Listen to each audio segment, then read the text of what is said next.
Stockholm is the capital of Sweden, one of the world's most beautiful cities and a rapidly growing metropolis of more than 800,000 inhabitants. In 2010, Stockholm will hold the title of European Green Capital. The European Green Capital Award is a European Commission incentive. The title is awarded every year to a European town or city which performs well within environmental indicators. Stockholm was awarded the title for 2010. Stockholm has managed to reduce the greenhouse gases by 25% since 1990. We have doubled the number of bikers on the streets and actually face some congestion problems on the biking lanes in Stockholm.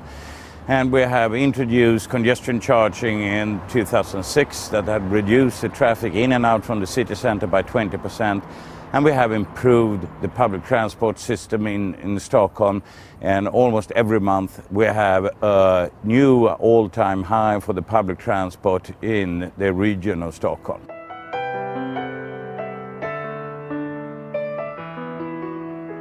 Stockholm became the first European green capital, and we have really benefited a lot for this. A lot of visitors, a lot of opportunities for companies in Stockholm to prove their competence in green solutions. And it's also a great opportunity for the city to actually work through what we have been doing in order to be a sustainable city. When planning new urban areas, high environmental standards are applied to in every aspect of establishing a new district.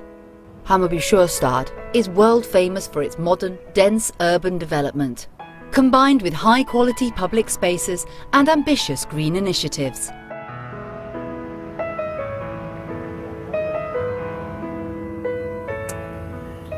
Stockholm is very keen on keeping the position as one of the leading green cities in the world. And in order to do that, we have decided upon a vision, 2030. We also have another important goal, and that is that 2050 the city should be fossil fuel free. And in order to fulfill that goal, we already started working in order to have 100% clean cars in Stockholm. And that is a goal set for 2010.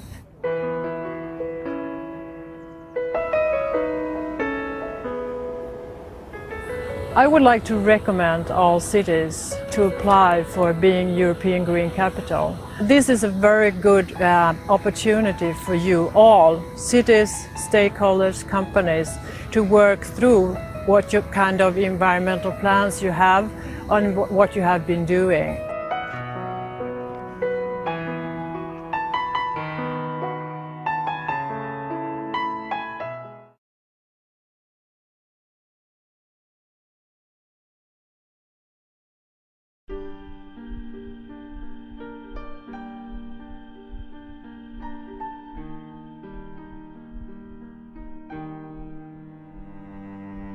Ei oo peittoa.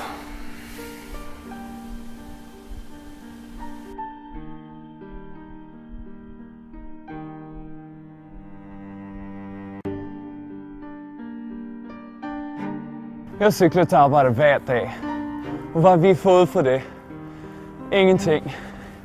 Ingenting. Yeah, it's probably a real chance here.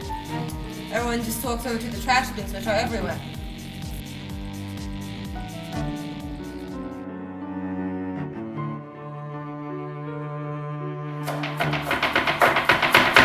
I only buy organically grown food, always. See this salad? Beautiful. And then you win.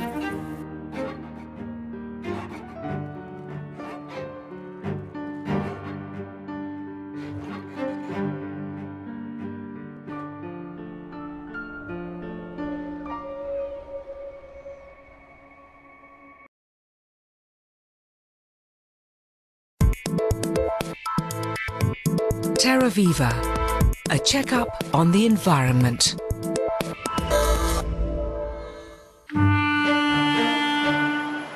In Stockholm, they're passionate about the environment.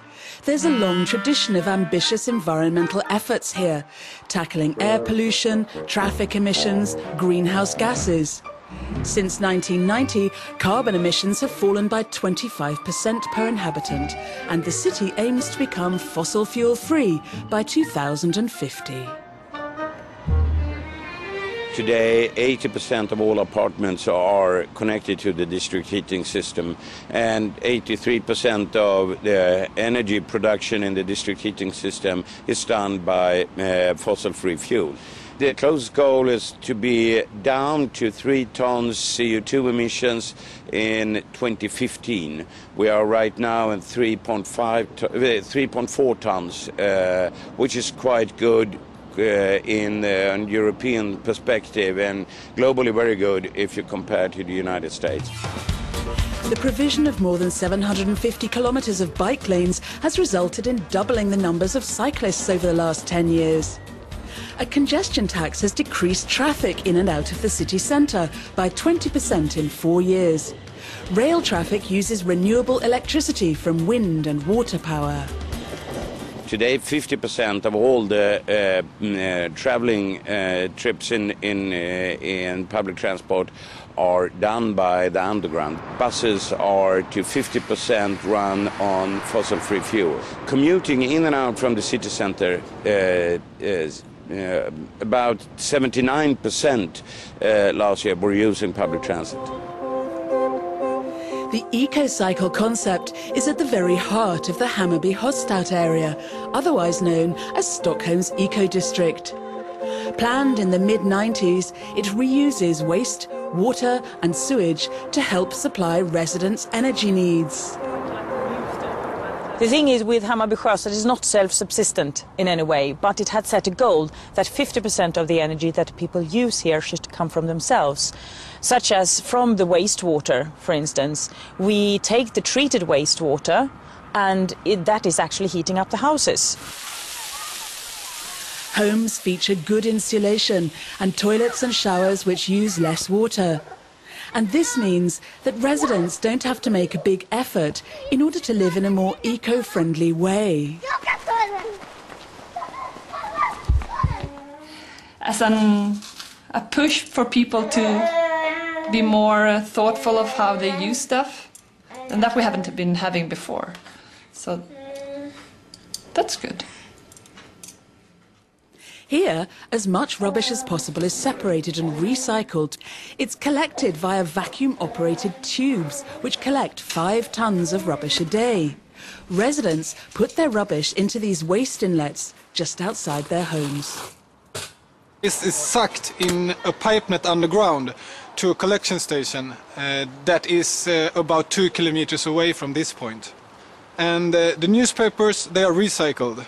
The food waste becomes fertilizers or biogas in the end.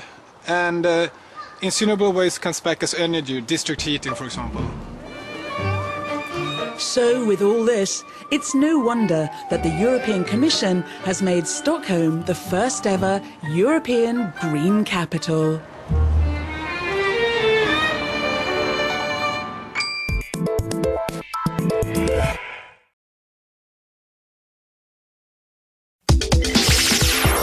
Over 350 contributors, reflecting more than 150 countries and territories. World Report with Guillermo Arduino starts now. Welcome to this edition of World Report. We have a lot in store for you today, beginning with an... In other parts of the world, there are also efforts underway to keep the environment clean. Up next. I'm glad that I'm living in the city, which has been mentioned as environment city. We'll tell you which city has been named the first European green capital and why. And later on, we'll visit Sweden's capital. Stockholm is the country's cultural and financial hub. Visitors know the city for its vibrant nightlife and historical flair, but Stockholm is also earning recognition for its commitment to the environment and improving the quality of life. Gordon Grant of Access TV Sweden explains. From 2010 onwards, one European city each year will hold the prestigious title European Green Capital, awarded by the European Commission of the EU. Stockholm is the first European city to be named European Green Capital for the year 2010. In fact, 95% of the population live only 300 meters away from green areas. Stockholm is often referred to as the Venice of the North, and 10% of the city area is water. Being appointed as the first green capital of Europe is of great importance for Stockholm, and it's a good acknowledgement for what we've been doing for quite a long time in Stockholm. Stockholm has a consistent record of achieving high environmental standards and was particularly praised for its measures to tackle air pollution, traffic and congestion levels, greenhouse gas emissions, waste and water management. The business community has worked closely with the city for 30-40 years in trying to develop new technologies in order to reduce the environmental impact in the city. To us, it's a receipt on what we have done for decades in Stockholm. The congestion charge scheme in Stockholm have reduced the traffic in and out from the zone with a little bit more than 20%. We have better air quality, and that has an impact in the whole region, actually, in Stockholm. Stockholmers are justifiably proud that the city has received the first European Green Capital Award.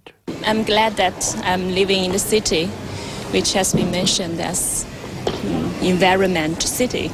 I think it's a good nomination for Stockholm, and well, something to be proud of. It represents the way the Swedish way of environmental thinking. So I see it as more of a symbolic prize for Stockholm and more something to do with what we're doing here in Sweden, I think. This is Gordon Grant, Access Television Sweden for CNN World Report.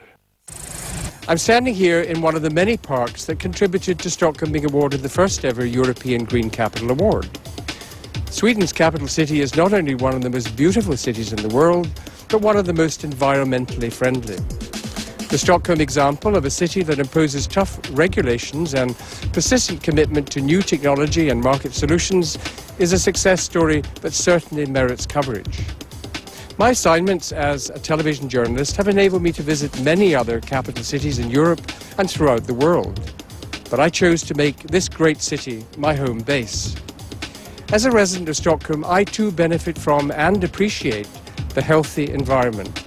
It is therefore with some pride that I can say today, I am a Stockholmer. Congratulations to Stockholm for its prestigious award. Now,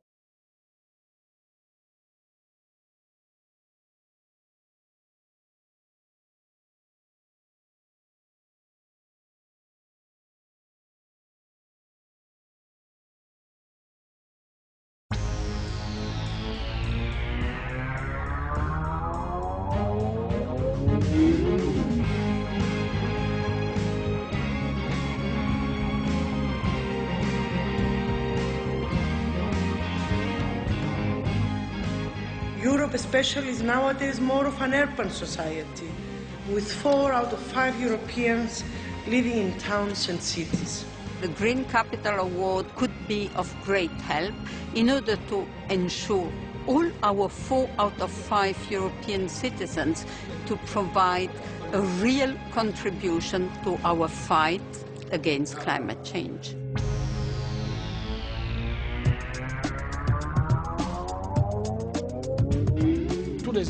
All the efforts that are made in fields such as mobility and the protection of the environment, green spaces, etc., are central concerns for our citizens. Therefore, the fact that the Commission could identify this green capital is very important, as it can serve as a model for all local and regional authorities. The competition obviously gives many cities a strong incentive to improve their environmental situation through new technical solutions, plans and projects.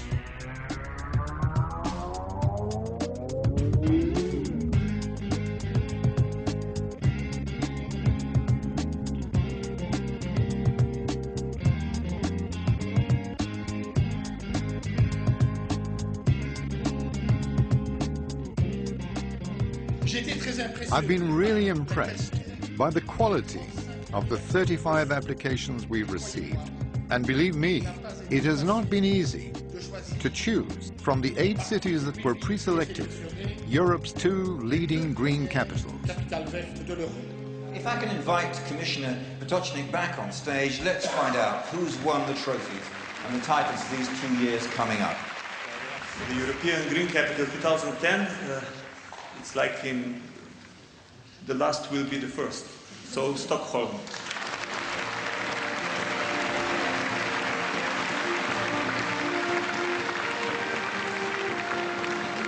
We are especially grateful for the environmental caring and engagement that we have from our citizens and our companies in Stockholm.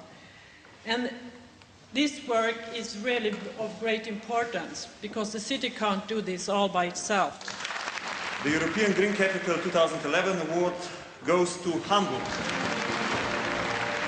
It's a great honor for Hamburg, for all the people of Hamburg. We are a very big city, we are a big industrial area, but we know that we must play as a role model to help to find solutions to protect our environment. So I'm very, very happy that we got this award. So ladies and gentlemen, everyone needs an inspiration. And you are the inspiration that we all need, that all our cities need. Congratulations and thanks again. Not thanks again only in the name of the Commission, but more than that, what is the most important in the name of the citizens which are in your cities. Thank you.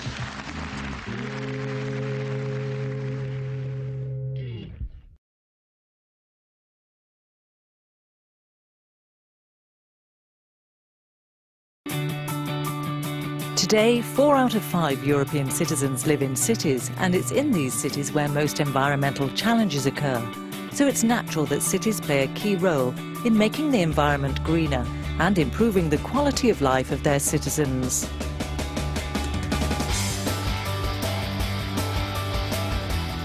Rewarding European cities which are trying hard to protect the environment so that they become more attractive and healthy places, fit for life, that's what the European Green Capital Award is all about. I'm confident that it will prove an important tool for convincing local authorities that sustainable urban development is the key to a healthy and successful future for their cities and for their residents. In 2006, Tallinn called on representatives of major European cities to create a common green dream. This resulted in a memorandum proposing the establishment of a European award for cities that are leading the way with environmentally friendly urban living. Today, more than 40 European cities, including 21 capitals, support this initiative. The European Green Capital Award was officially launched on the 22nd of May 2008.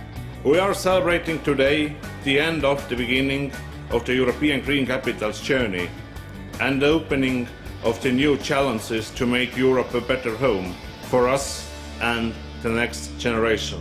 From 2010 onwards, one European city will be the European Green Capital of the Year. The award will be given to a city that has a consistent record of achieving high environmental objectives and which is committed to ambitious goals for further environmental improvement. Each year, the European Green Capital will be the flag carrier for a cleaner urban Europe and will be expected to act as a role model to inspire and promote best practices in all other European cities. It will give an incentive for cities to do something that will be recognized by others and will advertise its sustainability and will attract tourists and could have also economic benefits. Candidate cities will be judged by an independent panel of experts on various environmental criteria, including local contribution to global climate change, local transport and waste production and management. I expect competition among the cities. It's in the best interest of the environment, and we all have to, if you like, make our contribution towards the greening of our capital cities. I hope it will make cities a nicer place for people to live in. We are all from the nature and we are part of the nature, and we all hope to live a very long time with the nature.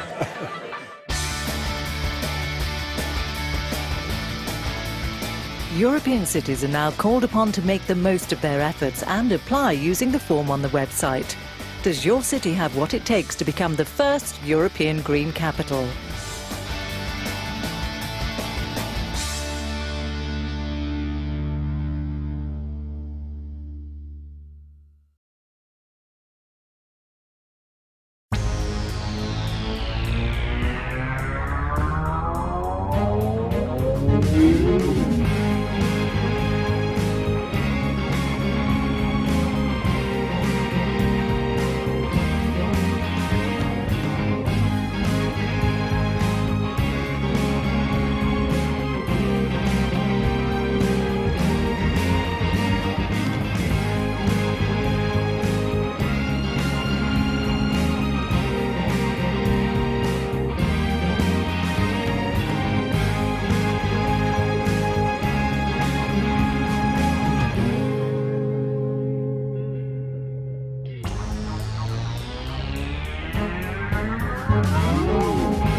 Det behövs egentligen att modernisera bilden av Sverige i utlandet och göra den lite tydligare och göra den lite mer unik jämfört med andra länder. Så att den blir konkurrenskraftigare.